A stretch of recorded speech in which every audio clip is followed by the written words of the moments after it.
Ito lang ginagawa natin na ito. Ayan. Natapos na natin ito dahil tayo ay hinintay na sa kabilang project. Magwi-welding din tayo doon. Bali ito ngayon ay nagpalagay ulit si boss ng ano. Naubusan kasi ako ng sakto lang yung tubular na kinabit ko. Bali nagpalagay siya ngayon dito ng CFR lens. Yan. Bali itong CFR lens pinagdugtong ko lang siya dito. Yan, tapos nagsinsi tayo doon. Kasi winelding natin dito. Tapos nagputro-putro tayo ng 10 inches na square bar. Tapos lalagyan natin ng partition. Tapos ang susunod natin yung kulungan ng ibon. Yun. Lalagyan natin ng bakal siya. Yan. May dalawang puso rin siya.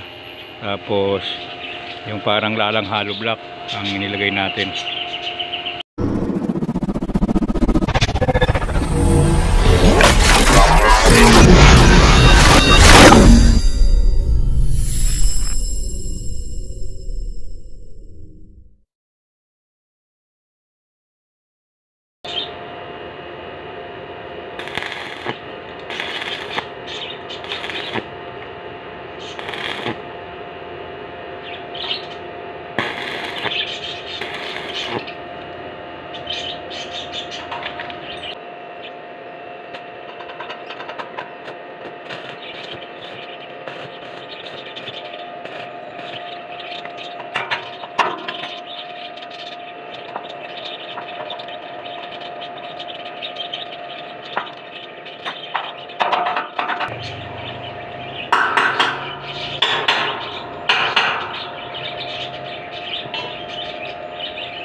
Itsura niya.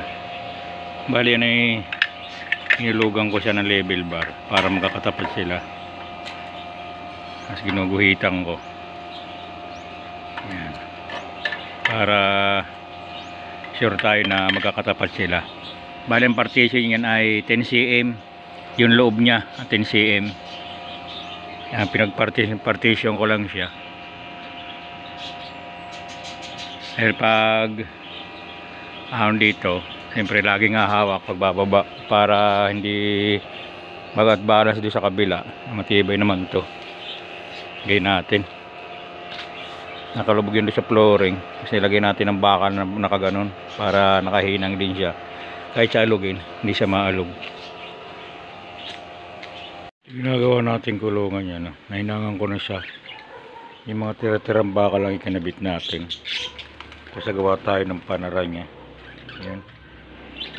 Tapos ilalagay natin yan doon. Tapos sisimintuhan yung flooring niya para doon sa mga ibon na yan, no? Mga ibon na maingay na yan. Bali ito ay magiging panara niya doon. Bali yan lang yung mga tirang bakal natin.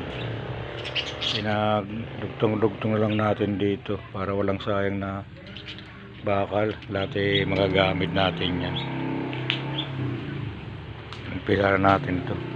Wala pang alauna para matapos na tayo. Talagang kailangan na tayo doon sa kabilang pumunta. Natapos na natin siyang lahat. Mapaglagay po tayo din ng yung bakal na itinataas. Tapos yung kulungan. Nilalagyan ni bossing ng screen. Tapos nakapag flooring pa tayo din ng kaunti. No? At wait lang ngayon nga alas 2 tayo uwi na. Tapos mayroon ditong pinadalang dikso to sira. Ayusin natin yan. Yan. Abangan yung mga susunod na gagawin ko dito.